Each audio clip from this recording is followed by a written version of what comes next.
echo thing going on with yours. Yeah, mine coming through the speaker of the house. All right, we are live.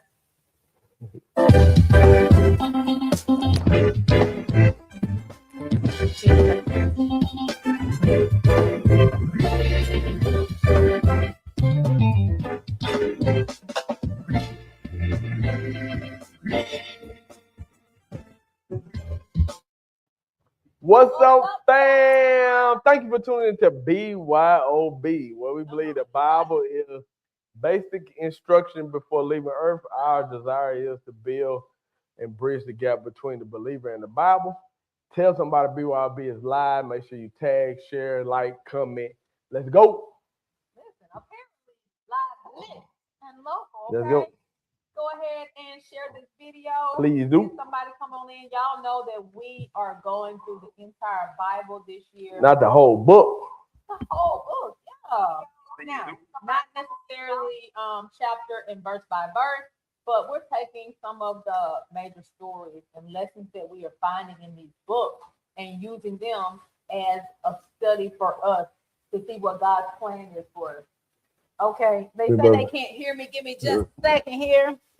I am on. There she go. Okay. So put you I in. might need a battery. Here we go. Lock you So in. Nate, if you could just get me a battery, that would be great. Y'all excuse us these technical difficulties. So I'm going to try to talk loud enough for you guys to hear me. Use your inside voice. No, I'm going to use my outside voice We're just plugging in. You're doing good. So, last week, well, okay, y'all know I can't just do last week when I do this recap. So, let's go all the way back to the beginning, and it won't be long. Y'all know in Genesis, we realized, we learned, we found out that, God did this thing with us in mind the entire time. A redemptive plan was already in place. Already in progress. And the promise was made. Boom, Genesis. That's when the covenant was established. Then in Exodus, the children of Israel got delivered, laws were given. Leviticus is when we learn how to dwell with the Holy God. When God was dwelling in the tabernacle, in the temple, like how do we as a people live with him in his presence and stuff like that? So we learned that. We learned what holiness was. We learned what worship was. We learned about sacrifice because they had to, do sacrifice. Then we get to Numbers where they are wandering in the wilderness and they are being tested. Boom, boom, boom, over and over. We leave Numbers and we go to Deuteronomy. And y'all know, apparently that's the day that I really chased the squirrel because the only thing that really stuck with me was remember. And we oftentimes forget. You can blame it on hormones. You can blame it on lack of knowledge. You can blame it on whatever. We all age, all the things. We all forget from time to time. And Moses knew that them people was going to be forgetting. So he begged them. He pleaded with them. Yeah. Please remember. Don't forget. Right? Obey and choose life cheering. That's what he was trying to tell them. Then in Joshua, the promise was fulfilled. All right? The Abrahamic promise. We get to Joshua, promise is fulfilled, right? Through obedience, obviously. We move on to Judges. In Judges, there was a sin cycle. Remember I told you God would deliver the children of Israel. They pull away from him. No, they get in trouble. They cry out, Lord, please help us, save us, deliver us. So he delivered them. They do all right for a little bit. Then they be right back into adultery worship and doing whatever it is. Everything that was keeping them from honoring, respecting, obeying, and worshiping one true living God. But it was just a cycle. In Ruth, we found out that redemption we saw a redemption, right? Through like a faithful love. There was a love story that blossomed. Yeah. And God used the enemy, right? He used the enemy, the Moabite woman, Ruth, to get with Boaz. And like, come on now. Crazy. They had Obed. Obed had Jesse. Jesse had David. Homework. Like, but the enemy, God used someone's enemy. That's a whole nother thing within itself. If you didn't hear the episode, go back and hear it. If you don't want to hear it, go and read it for yourself then. Then we leave from Ruth, we go into 1 Samuel, and we talk about how they go from just having judges to kings. The people needed leadership. And they keep proving and showing over and over that without leadership and without guidance, without someone pointing and directing them, they would just fall back into their perpetual cycle, which they did in Judges. They stayed in a repetitive cycle. They need leadership. So we as people, we need to be under someone, we need to be under someone's tutelage, someone's leadership to help guide us and navigate us through this thing called life. Then we get to 2 Samuel, and in 2 Samuel, we learn about David's reign, the covenant, and then consequences of different decisions and behavior. And for David, he had a heart for God, but y'all know he messed up. What he do, lady? He done had Uriah killed and stuff. Come on now. Because he done messed around and slept with Bathsheba, and they done had his baby. Now, it was all destined and purpose. However, David, you want them to go kill the man? But that's a whole nother story within itself, too. That's in 2 Samuel. You can go and read that as well. But, y'all, the Bible is not just some random stories. It literally is one continuous story that, and in each different book of this story, another layer to God is being revealed. Another layer to the plan and the promise is being revealed. Another piece of me, you and I, is being revealed if you just like go through the story and see yourself. I feel like we can all see ourselves at some point in some facet in all of this. So keep this in mind. These 66 books, the way they have been orchestrated is to tell one continuous story. Right. And we have seen how from Genesis up until now, it just one continuous story. It's like, it's crazy, but it's good though. Yeah. It got me chasing squirrels and all the things. It's every story in the Bible is a small story of the big story. And the big story. Well, actually, you said that it's a smaller picture of the big picture. The big picture. There you go. So small picture, the big picture. So that's why all of it connected. So when you do your homework like you just did. But it is, and what's interesting is that it's actually good. Okay. Not that it wasn't before, but maybe I'm just in a different place. I'm reading and understanding it differently. Right. I don't know. I just feel like everybody should get it this way because it's actually really good and it helps me to understand the Lord I serve a little bit better because hearing about him from the pulpit doesn't really do justice because the pastor only has a limited amount of time. For the illusion. Because I'll be gone. Now, listen, you got a good hot, when I say hot, 45, and then you better be coming in. They really want you at 30. Because people attention span is not long anymore. You got to be saying something, doing something to keep my attention, right? Yeah. But I feel like where I am now in life, my understanding and all the things, I just see everything a little differently. And I have a deeper appreciation and a reverence because of this new perspective that I have versus hearing just a little snippet of it from the pulpit and just running with that. That's not enough. That's not going to be enough to sustain us and for us to really get to know who God is, what his intention for us was, and how we are supposed to respond to what is written. You getting a sermon via video for 30, 40, maybe even 60 minutes or sitting in a service, y'all, this is something you got to constantly feed into your spirit. And looking at it like a story, letting it play out like a movie, I feel like is the best way because it allows you to not only receive, interpret, decipher what is being said, but you get to visualize and feel it too. Yeah, a picture is worth 1,000 words. Yeah. If a picture worth 1,000 words, I used to say, then a video worth 1,000,000. Really? Because you're able to see. Like he's so deep. No, come on now. But I think at the same time, Jesus was here, and I think that's what he'd be on. He'd be on social media. He'd be on ministry. There's no need for him to go to the mountaintop where he could just drop in on your phone. So it's definitely used. Yeah, okay. A lot of people. So here we are today, y'all. Where we at? We are in the books, plural of 1st and 2nd Kings. And I'm pretty sure we're going to be doing mostly 1st Kings today. And then next week, we'll dive deeper into 2nd Kings. Yes, but they may cross paths a little bit because let me tell you, when I was studying, it was getting good. And I started asking all these questions. And I was like, okay, I want to know all the kings and where they come from. And Like I was on one because for me, it's unveiling like a movie. So like, I was really into it. Like it makes sense. And I like movies like King Arthur and Spartacus and stuff like that. What? It kind of get me, Game of Thrones. I, House of Dragons. Let's not chase this squirrel anymore. 7 Let's get Nights into this First Kings. And our objective for today in diving into First Kings, because you can look at the lineage and the history and all the kings and all of that stuff, which I want to do a little bit. But in First Kings, now Solomon has been crowned king. Yeah. His daddy David left him with a charge, right? David was like, listen, this guy tried me, this guy did this guy did that. When you get this crown, you're going to have to handle this, son. Yeah. I mean, ASAP. So Solomon came in and did that. He handled business. He tied up his daddy's loose ends, so to say. And then I think last week we left off with letting you guys know how Solomon's, I think it's his second oldest son. He just thought, I mean, not Solomon, but David's second oldest son, he just thought he was going to get it. So he done threw himself a party.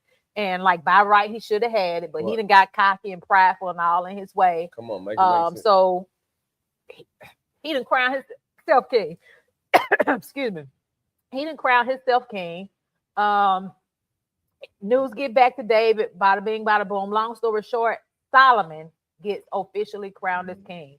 Now, mind you, Solomon comes from David and Bathsheba, who, by the way, was committing adultery, right?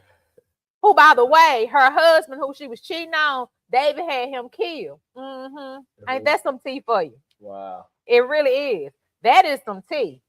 But you got it right, though. I said that to say, God made a promise and it did not come the way we would have thought or expected it to come. But in all of that mess, he still allowed it to be, because he is not a man that he should lie, and his word will not return to him void. Period. Now that's two things out of mesh together, but two very, very powerful things. It'll work. He is not going to let his word return to him void. That's in Isaiah 55:2 or 52:5, somewhere up in there. Yeah. But he allowed all that mess to go on. Like he knew David was going to do that. He already knew, but he still allowed it to be, because he made a promise way back when. Okay. So now here we are, Solomon, that son that was conceived by David and Bathsheba, he is now king. This is the question, as I was reading on Solomon and trying to understand his story and his position, because a lot of times when we hear Solomon, we talk about how wise he was. Yeah. So I know that Solomon was like the wisest. He asked God for wisdom and not riches, and God blessed him greatly. I know that Solomon built the temple his daddy couldn't build. Okay. Yeah. But just like with us, there's going to be a good side and there's going to be a bad side, because we're human beings, right? We're spiritual beings, but we wrapped in flesh. Yeah. So I wanted to see what were the faults in Solomon. So as my honey and I were talking, one of the problems I saw that Solomon had too many women. That's what it is. Now, Solomon had 700 wives and 300 concubines. 1,000. That's 3 a day. That's too many people pulling on you, sir. That's too many people doing pillow talk time, because y'all know what pillow talk is. When you and honey in the bed and y'all shoo-shooing and hoo-hooing and woo-wooing each other and all of that. Rotation. Baby, Solomon getting it all, right? You don't think some women was like, oh my gosh, babe, I think we should pray to the moon god or to the sun god, because this God helps with fertility and this God does that. You don't think those women were in this man's head pulling on him? I think it's due to the note too that it wasn't all just him being fleshly chasing women. I get that it's political moves. They were power moves for sure. He's marrying into people in lieu of war. So it's brilliant. It's what, if you think that was smart. You keeping your people from going to war, people losing life. You married. I'm glad you said that, Reverend. I wish we had that nowadays. Our president can marry somebody. Nobody want them though. Don't do that. So, but they will do it for money. But this is what I said that's so impactful about what you're saying. Something that, look at David. David had a promise. Solomon ended up carrying the promise. Scripture said David's hand was too bloody because of war. Mm-hmm. So here it is, your man of war. God gave you a vision. Your son ended up picking up the reins to build this temple because his hand wasn't bloody. God used him like Wade Rush. But it goes to show you a promise without a plan can be devastating. And that's what David had. He had a promise. God told him this. Spoke it just like you said earlier. But how the house can get off track because you don't have a plan. And then what you alluded to earlier, when you don't correct disobedience and rebellion, it'll take your house. That's what happened with his son. Now, part of it is prophecy too. The sword will always be in your house. So that's David standing, stepping out with Bathsheba. Get it right though, because he fall before God, he weep. They lose their firstborn, because I don't want to overlook that. He loses his firstborn. So Solomon is not the product of adultery. But I did bring that up just so we clear. Yeah, so I brought that up so you can see how God can use your mess. Use your mess, that's it. So Solomon have a message. Solomon is the aftermath once he cleaned it up and get it right. That's why God can use him. But then it goes to show you the favor that he had. And I think a lot of times people forget that he was married to Saul's daughter, which she's a princess. So that means his son, that would have been his firstborn son, because that was his first wife. That would have been a son that should have took the kingdom. So you got all that going on, Absalom, and then of course the I can't think of what you said there. Adonijah. I almost want to say Algernon, but yeah. Adonijah. But that son is operating in rebellion just like the older son was, because everybody fight for their power because you didn't let this demon in your house. He started that generation of curse. And then that generation curse, you're going to see it throughout the scripture. So yeah, you got to correct rebellion was in there. For sure. So today, let's talk a little bit about how you had this great kingdom that was built, right? But then it collapses. How do you build something so great and then it collapses? And not even from an outside attack, but more so from an internal compromise, which is why I brought up Solomon's wife, because he was making power moves, right? He married some of these women not because of their beauty, but because, again, like you said, it kept him from going to war. It's power moves. He making power moves to keep from going to war, to continue to get rich, all of the reasons why, right? But again, you don't think when he's having to spend time, because he don't have to consummate these marriages. I just do not know how he did it, right? But stay focused. But yeah, that's me chasing the squirrel because there's too many people.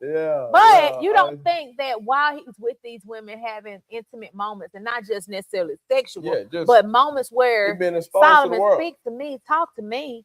We ain't got to lay together, but talk to me, sir. You know, you don't think that during those moments that they're sharing with him about their gods and their beliefs, and women can be some compelling creatures. What? We can be. Deceitful. I'm not saying deceitful. Some are. Tricky. But compelling, for sure. Convincing, right? Yeah. So they're introducing him to all these gods, and he compromises. He knows the one true living God, because God didn't talk to Solomon and stuff. Right. It ain't like he had to go talk to the prophet, and then the prophet come tell the king what thus said the Lord. The Lord done talk to Solomon. So he knows, but he chooses to compromise, and I would assume to keep peace in his house. Right. I don't know. I can't talk for Solomon.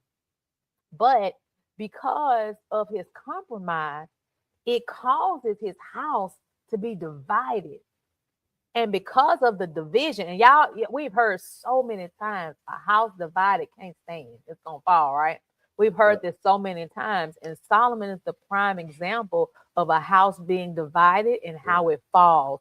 Because y'all, when you dive into this mess right here, hot mess. When you dive into this and you see all of the drama and the shenanigans that's going on. Not shenanigans. It's just a whole bunch of shenanigans. It's like, what? Yeah. So we know in 1 Kings 3, Solomon chooses wisdom over wealth, right?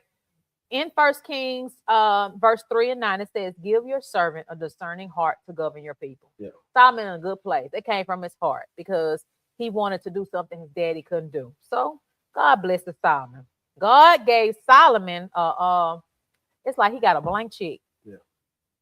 That's already signed. Hey, whatever you just got to fill it in.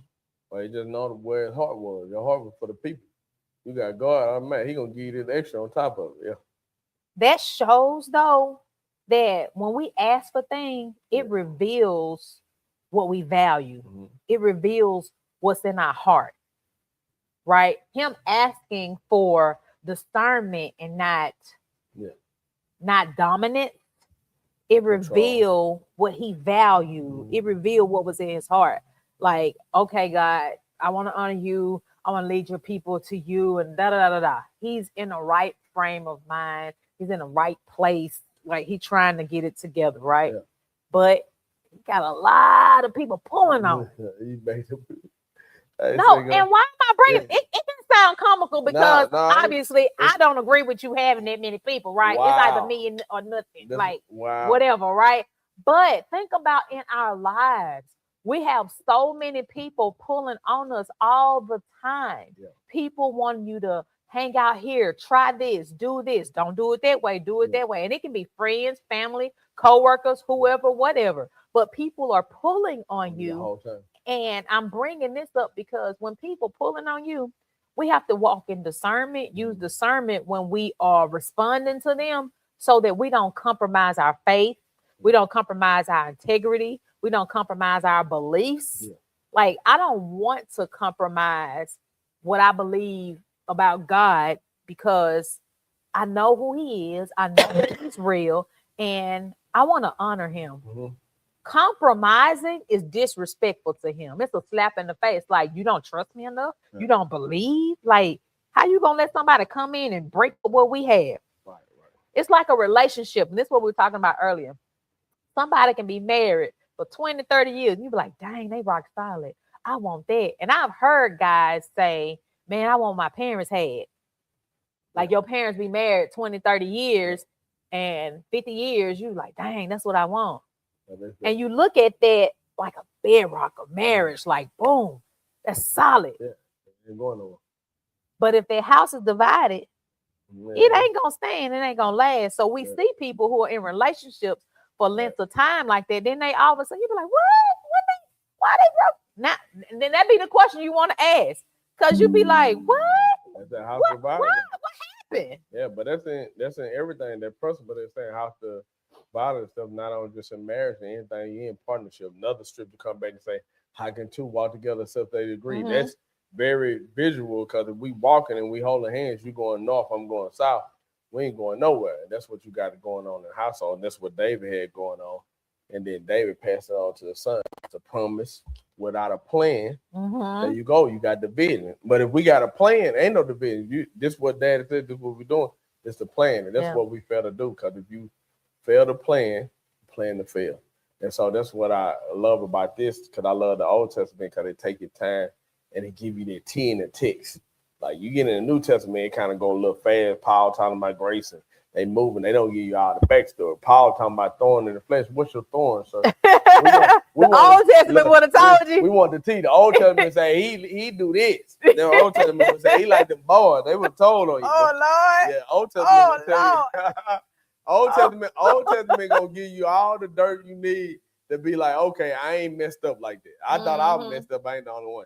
But I think it's important. Those are facts. I give you that. And then acknowledge what you said about the 700 wives, 300 concubines. Concubine too, just to give a little context to it, it's people that are not of equal status. Mm-hmm. So these are women that he could have actually wanted to be with, or just around, making those connections and just kind of, hey, group here, getting land here. But then the 700 wives, that would have been people of equal status, royalty. Princesses and carrying on. Instead of us going to war, married, we're going to have kids. They're going to be part of it. And then by this time, his fame, he is one of the most. It has preceded him for sure. They changing continents to come see him. People coming to his feet. People got questions. He holding this. And then at one point, I said, when you read Ecclesiastes, it sounds like Solomon going through depression, or he having a split personality, or almost like bipolar. Yeah. All is nothing. Everything is vanity. What? Like you saying that but look at all the stuff he had. You had everything in life. None of that means anything at the end when God not in it. Yeah. right? You're not fulfilled. So, and then if you think about it, the compromise happens subtly. It don't just boom, all of a sudden there's this great big compromise. No, it happens to like slowly. Yeah. Because he had It's peace. real subtle. Think about how he ruled people. It was peaceful. You don't have all the violence that you've seen before him, like the bloodshed, you know, he ain't chasing nobody down. But that peace is causing him his peace. Yeah. You know, so it's crazy that. So he playing what I call, he making chess moves. Here's mental, you know what I'm saying, how he moving and his leadership capability. And when you study some of the principles and stuff they put down, it's amazing. Even when you look at the book of Proverbs, which my favorite book, my first book to read and go through. I think everybody ought to just start there because just man, talk Proverbs about wisdom. Is pretty awesome. And look how he talk about wisdom at her. Yeah, wisdom. Yeah, tell you how to respect her, honor her. But he talking about wisdom, and you know, just the details in there. It just kind of take you through how his mind works, and even today, those principles still apply. Yeah, yeah, they show you beyond his years. Something that I noticed though about Solomon, and I think that during the study for First Kings, the whole focus was just Solomon, Solomon, Solomon. How could you? How dare you compromise your faith? You know, but it goes to show that when you have a divided heart, because that stuff had to penetrate his heart. And something you often say is what penetrate your head will get into your heart and then perform in your hand. Mm-hmm. And that's exactly what happened with Solomon. The foreign gods, right? When foreign wives brought their foreign gods, got into his heart, got into his head, then they got into his heart. And because his heart was divided, then the kingdom ultimately divided. So we know that after Solomon, now hold on, because I be messing these people's names up. So I got his son's name here, right? This is how divided his kingdom is. So y'all know there are 12 tribes of Israel. And they get divided. I can't remember the prophet's name, but a prophet goes and prophesies to Solomon's like commander-in-chief, guy with the army or something like that. His name is Jeroboam. I might be saying his man's name all wrong. You let him use it. But it's in the book. I think it's Jeroboam. Jeroboam.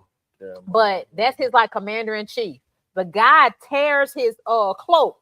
The prophet, he tears his cloak and he tears it into, I don't know if it's 10 pieces or 12 pieces. I think it was 10. Right. So he gives it to Jeroboam and say, you know, God is finna tear the kingdom away from Solomon, and here go the 10 you gonna do. So ultimately this happens. The kingdom is split. Israel is split between the north and the south. So you have Israel, then you have Judah. Mm-hmm. The tribes in Israel were only 10, but then Judah had the 2. Now the 2 that were in Judah, it was Solomon's son who was the king. Rehoboam.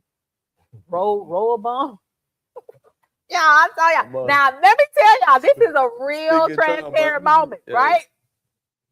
This is why I would not even be up in the Old Testament. Number one, I'll be falling asleep. Number two, I can't say these people's names. You gotta get them name. Keep on roll. So listen. You gotta roll. Listen, it like you just said, it's like speaking in tongues, trying to pronounce so many people's names. Hey, it ain't even your language. You good. But Rehoboam, again, I might be saying it wrong. Charge it to my head, please, people. But his son Rehoboam, he is over the king of Judah, right?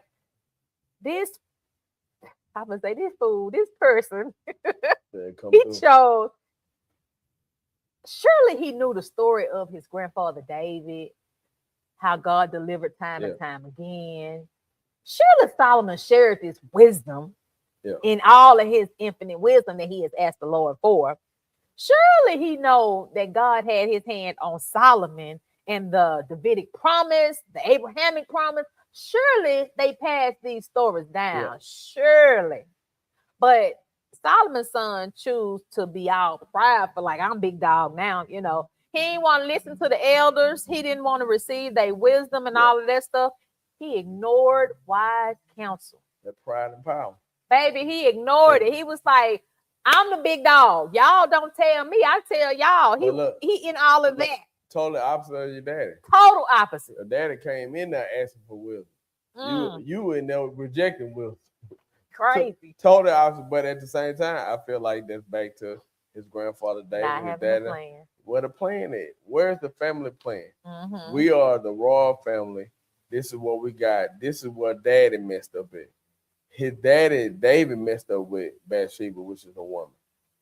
Solomon come around, mess up with plenty women, like you said. So the thing is, this stuff is getting passed down, and I say this all the time. I believe this.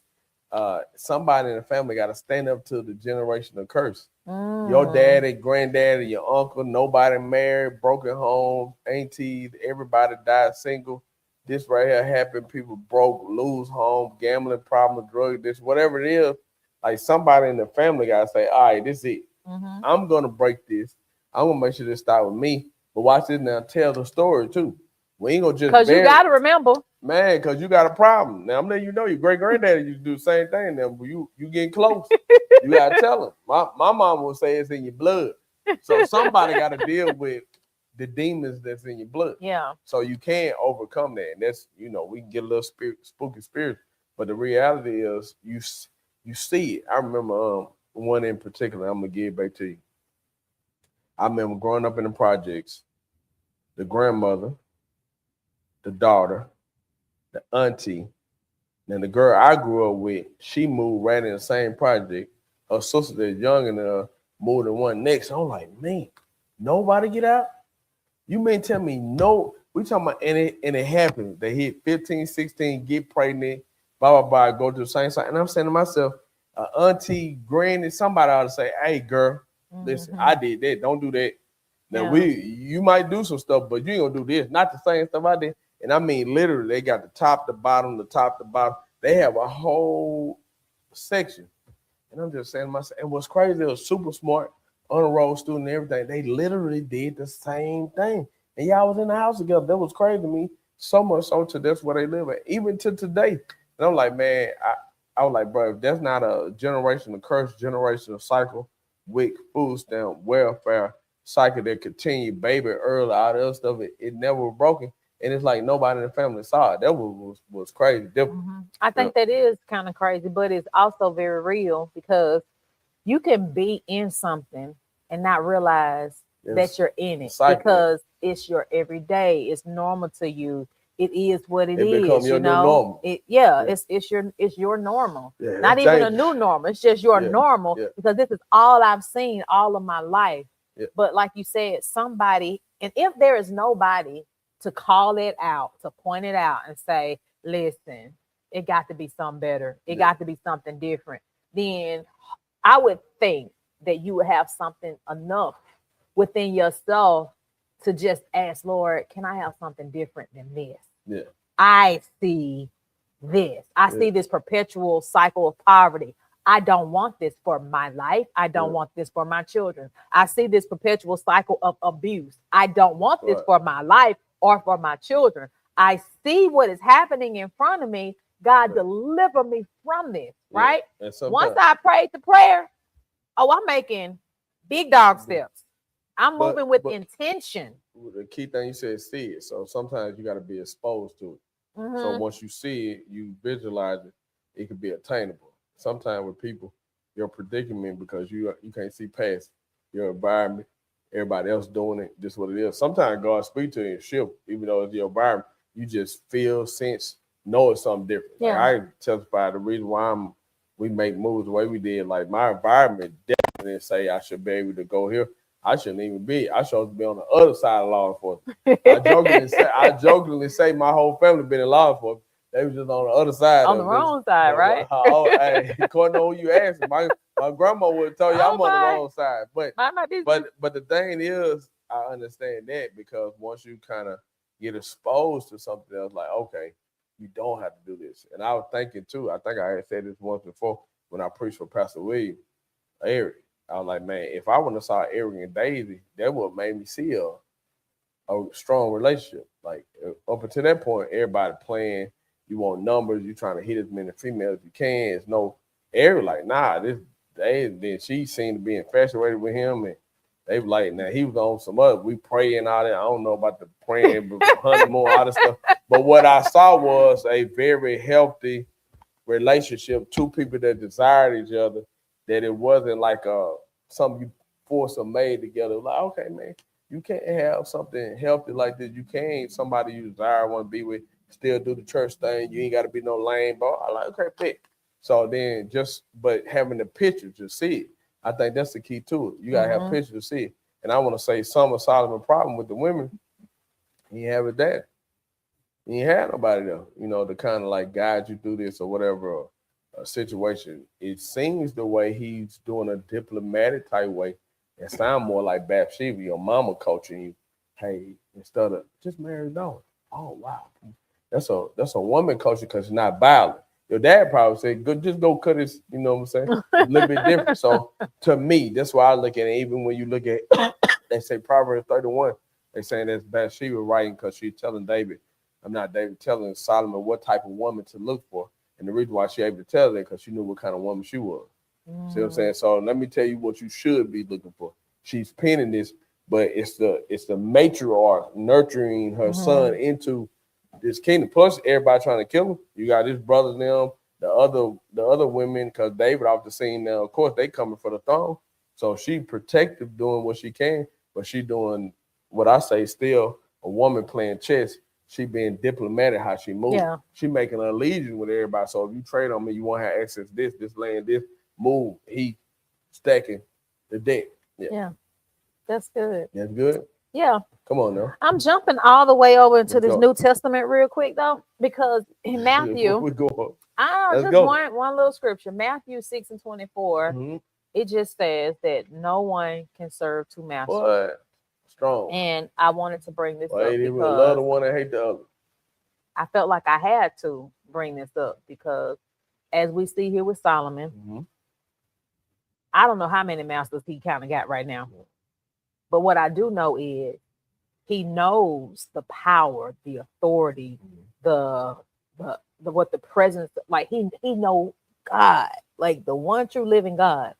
And for something to penetrate your head and your heart, like to make you compromise your belief, your religion, your faithfulness, your anything, like that's powerful, but you know the power that is, you know what I mean? So I just felt like obviously his heart definitely had to be involved. And him trying to make everybody happy. Him trying to appeal to everybody's taste and like, whether it was to keep peace in his home, in the castle, or in the kingdom, whatever. I know that like being there, trying to be in his shoes, I can't even speak on that. I can only speak on me right now, knowing what I know, knowing what's gonna be. Like, how could you do? Like, that's where you going. Come on. You know them golden cows can't do nothing. That's just a hunk of gold. Come on. But I'm saying another thing too. People don't talk about this. Success can be intoxicating. Like he come out the gate winning. Come out the gate because he came out the gate winning. Prayer. So you don't even know loss. You coming out the gate, kingdom, boom. Then you young already. People coming to your feet. You just study growing politics, your fame, your name. All that stuff can go to your head. As we see to today, people get fame and fortune, and people lose it. They get it. They lose it just like that because you weren't prepared for it. Because you get the promise with no plan, so you lose something because ain't no plan in place. So just think he can get drunk off success. They say now everybody joke and make fun of Floyd Mayweather because he an undefeated fighter. So he the first one that kind of made it the big thing. He the GOAT because of that. Because people like Muhammad Ali, they lost. They got L's on their record, but they consider the GOAT off all their achievements. They said Floyd messed up boxing because nobody want to lose no more, which means don't nobody want to fight. So you avoid your fight. That's the same thing with that drunk off success. You could be so successful, you don't even challenge to certain things. You just accept, or you lay down, or you don't allow, or you don't challenge or confront anything because you don't want losses. And that's a dangerous place to be in because now you don't even do what you gotta do, which I use the analogy of boxing. Imagine somebody in the boxing ring, but running, not participating, not engaged in the sport. And that's what some of us do in life. We'll check out because you don't want a loss or you don't want to take, but not understanding the whole time. What got you there? You ran to him. What got Solomon where he was, the platform he was on, is because he started it. Hey, listen, I just need the wisdom to lead your people. Come on, sir. That's the acknowledgement of I can't do this without you. But it's those successful wins that make you forget how you got there. Like you only there because of him. And I told somebody this: your success, the doors open, the opportunity you got, the job you got, God open up a door for you. Folks will act like that ain't even God. It be something you prayed about here. Ask, that ain't nothing. The house ain't nothing. The car ain't nothing. The job ain't nothing. So all this stuff, now you ain't got time. And it ain't about church, because preachers say that you don't even come to church no more. It ain't about coming to church. It's about not even so you don't even pray. So you pray for the wisdom. Now you got my wisdom. You getting blessed because of my wisdom. Yeah. And now you will never hear him go back. Do you hear that woman pray? Oh God, all I need is to leave your people. Once he got it, you never see him go back. Hey, help me. That wasn't wise. Help me sustain this. Like I'm here now. Thank you. I'm grateful. You ought to even be more nervous. The fact that thank you, please. Because what got you there is what's gonna be able to sustain and keep you there. But you gotta be there. Somebody say it's hard to stumble when you're on your knees. It's hard to stumble when you on your knees. Wow. Take us there. Take us there. It's coming out of me. Take us through there. Take us through there. Look, so something that I started looking into a little bit more, we'll definitely get into it when we get into 2 Kings a little bit. Yeah. Just because I kind of got caught up in the history a little bit. So Solomon's heart is divided, right? Because you know who God is, but then all these foreign gods and idols and stuff, that done penetrated your heart now. So now your house is divided.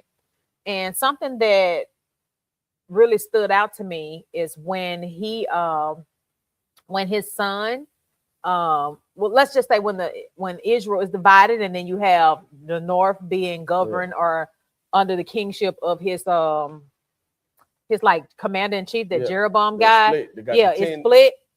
Yeah. I thought about how it says that the sword will forever be in your house. Yeah. The sword's gonna forever be in his house. When Jeroboam got those 10 tribes, I was reading through, and I'm trying, but then y'all know them names start getting me, and it was a lot. But they said every king in Israel after that, just bad. Terrible. They go from bad to worse, And then in Judah, on the other hand, because you had some of the Jews who, of course, wanted to stay where the temple was, because the temple that was built. So you had some people who did remember. So they wanted to be where they can go to a house of worship and, be in the presence of God, because they knew or remembered at the very least about the God who had delivered their people, before. So when I start looking at how this house has divided, now you got these 12 tribes that left and went with Jeroboam, and they got false gods and idols, self-made religions. They got all of this thing going on over here with him. But then when his son is taking care of Judah, his son taking care of Judah, he wasn't necessarily the best at all, right? He was rejecting wisdom. He was rejecting wisdom and everything. Prideful. Yeah. God allowed a fool to be on the throne so that his promise would still happen. Regardless. Like he wasn't, the little boy wasn't right in the head. He just too, like, sir, how you gonna rule the kingdom without the wise counsel? You ain't been to war. Like, what do you know about running the kingdom? You just know that you a prince and you rightly get this. Now we need wise counsel.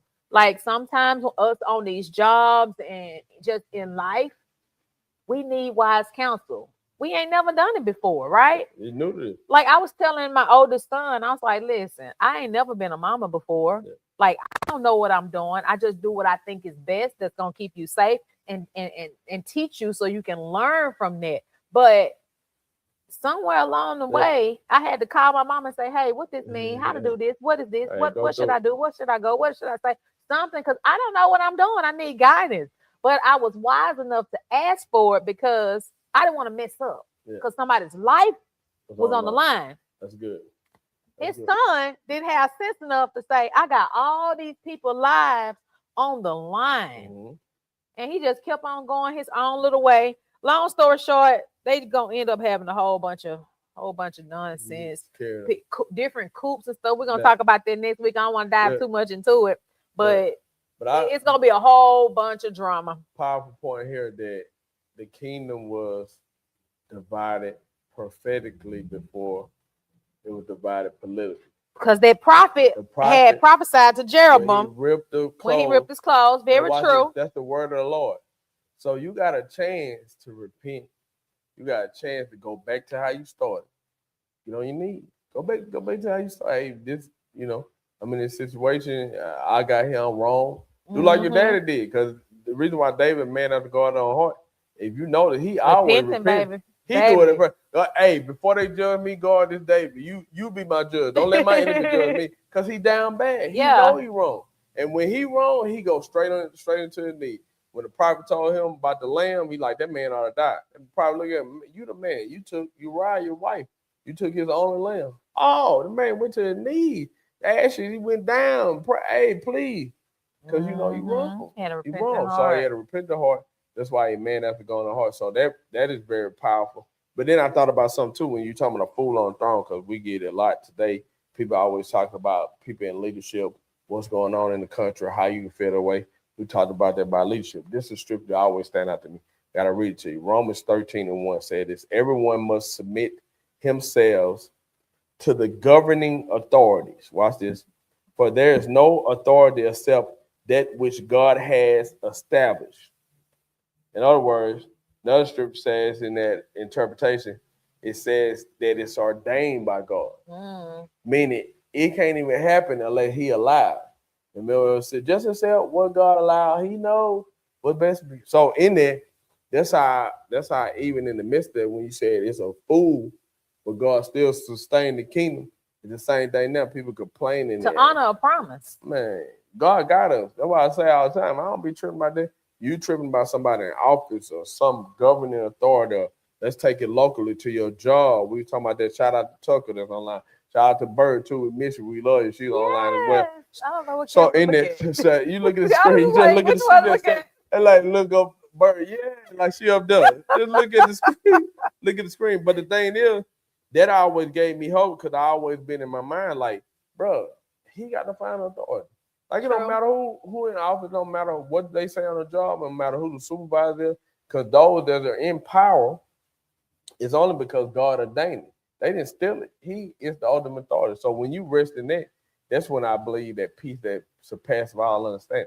Because why you won't be worried? Why you, man, God got this. And if you really get to that point where I said today that you transition from belief to just knowing, like, bro, I ain't even tripping no more, because whatever I go through in life or experience, it's God ordained. Whether I like it or not. Now, I might cry. It might hurt. It might be painful. But in the same time, man, God got it. And once you slide over to that point where you know he got it, it's a different type of peace. Because you ain't tripping about it. That don't mean not to plan. You still got to have a plan.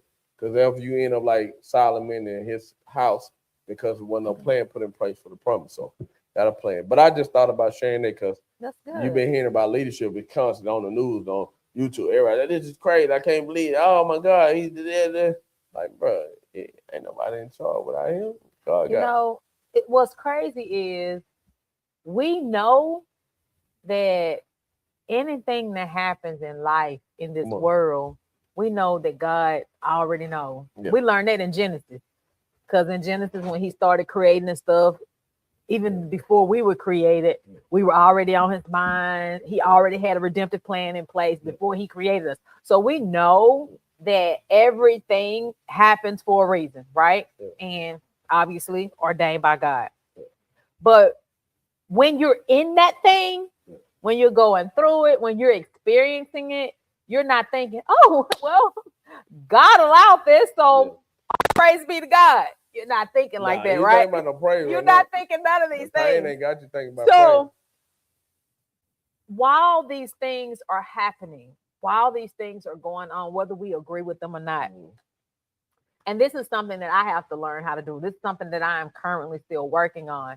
But in the midst of it, I'm learning to, okay, I gotta go into my scheme. I gotta go into that little bank that I have in my brain and remember, okay, all this is a part of God's plan. Now I'm trying to see, even though I can't fathom what his plan is. I don't know, Lord, what are you doing? I don't know. But I'm trying to see the light at the end of the tunnel. And while I'm looking and trying to ignore all of the negativity, all of the vices that are pulling on me, the emotions that I'm feeling, the anger, the frustration, the sadness, all of these different emotions, all of the different people pulling, all of this stuff, because it can really cloud your judgment and have you going cuckoo, which is what I think kind of happened to Solomon low key. There you go. But while all of this is going on, I'm still trying to stay focused and say, okay, you know what? God, I understand this part of your plan. Help me to accept whatever it is you allow, because I know at the end of it, he gonna get the glory. I know that at the end of it, there's gonna be something that's gonna make me better, or it's gonna pull something out of me that he wants to use, whether it be for me or for someone else. So I'm trying to be that person who acknowledges, even in the things that disgust me. Oh, I'm sick of that. I'm done with that. I don't want to deal with that. That's some stupid stuff. I ain't got time for that. That's foolishness. What? Like, what is this? Even in all of that, because we have those moments, I'm trying to be the person who's like, okay, God, even in that, I'm trying to see you. I'm trying to see you, Lord. Yeah. Help me. Open up my eyes, Lord. Let me see a glimmer of hope. Give me something, a feeling, a dream, or something that I can hold on to, so that as I go through this, all this mess I just mentioned, all these feelings and emotions, as I'm going through it, I know, like the boys you were talking about in that fiery furnace, I know you're going to deliver. And even if you don't, I know you still got me. I know you still able. You're able to do it. Even if you choose not to do it, I still believe. But that's a transition, like you're saying, when your faith get to that point, you trust God and you seeing him work his hand in your life. But I love this too. We use it all the time when a homegoing celebration. So we don't mourn as those that don't have hope. In other words, we can cry, but as believers, we're not doing it from a place of no hope. We still have hope, which is important because the scripture said faith is the substance of things hoped for. In other words, they saying even in our mourning and grief, we're not losing faith because we have hope. Our everlasting hope is in him. So that's always motivated. But I love this scripture, Jude 1:20 says this. It says this, but beloved, build up yourselves your most holy faith. You like that, beloved? Praying in the Holy Ghost. So what it's doing is challenging. It's something that you ought to be building up, your faith, not waiting till the fiery darts come for you take on the shield of faith. I ought to be building and storing this up, so preparing myself, so when something do come, it's something in here that I can draw from. The problem with us, we go through something and it ain't nothing to draw from. So when there ain't nothing to draw from, you can't help but to rely on your flesh. Your flesh gonna cry. You go through the month, but something in the inside you'll rise. All right, that's enough of that crying. It's time to deal with it now. How I'm gonna deal with it? I'm dealing with it from this level of faith. But you can't do that if ain't nothing there to draw from. Yeah. It's just like you teach your students in the classroom.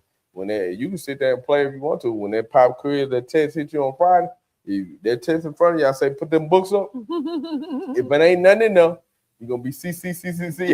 No. Kids these days don't care. They fly through that thing and they just do not care. Pass and fail, they do not care. Seriously. Y'all tripping. That generation tripping. This generation is wild. Only way you gonna have an answer for a question, it gotta be something in there that you put in there. And that's what the testing and the trials and going through the classroom for. So when the tests do come, it's something there you could draw from. Because the test ain't for the teacher, it's for the student. Yeah. So yeah. Well, I have really seriously enjoyed kind of just diving in the word into this, because again, a movie has played for me. I have seen a whole movie. I done took the Spartacus people and David and Goliath. I done mixed them all together and made a whole biblical story using First and Second Kings. I ain't lying. Like I said, we read it. I'm so serious. It really is good. But I do want to encourage everyone who is listening. Make sure that your heart is not divided and that you're not compromising your faith. Make sure that you're not compromising who and what you believe. My prayer is that you believe in God our Father, Yahweh.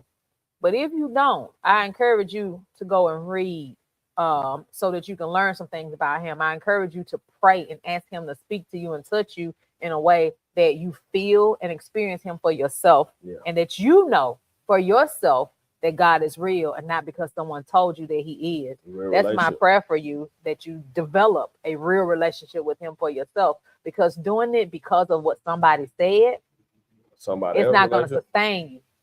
Because when life starts lifing, and when you got all of this stuff going on, all of these things pulling on you, all of these emotions you're experiencing and feeling, you gotta, like he said, you gotta have something in you that you know without a shadow of a doubt, like them three Hebrew boys. I'm gonna say Daniel, but like them three Hebrew boys, I know that God can. I believe he will, but if he don't, I know he still got me. Period. Like you standing on business when you say that. Period. Come on. Look, we sound like the auntie and uncle trying to stay young. So maybe we should tone it down a little bit, because Nathan is laughing at us right now. I am young, man. Saying that bad boy. But I do want to encourage you, make sure that your faith is rock solid. Make sure that you know who God is. Come on now. And make sure your heart is not divided, because as we see with the story of Solomon, a great kingdom failed. Now, ultimately, we know that it was all a part of God's plan, right? It really was. But we can learn from this man's story.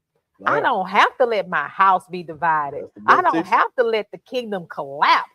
I don't have to let these people go through all this hell they about to experience, right? Change it up. Yeah. So make sure that your heart is not divided. What do you mean my heart divided, right? So y'all know how we talk about being spiritual, loving God, but not being worldly. Yeah. You hear people say this a lot.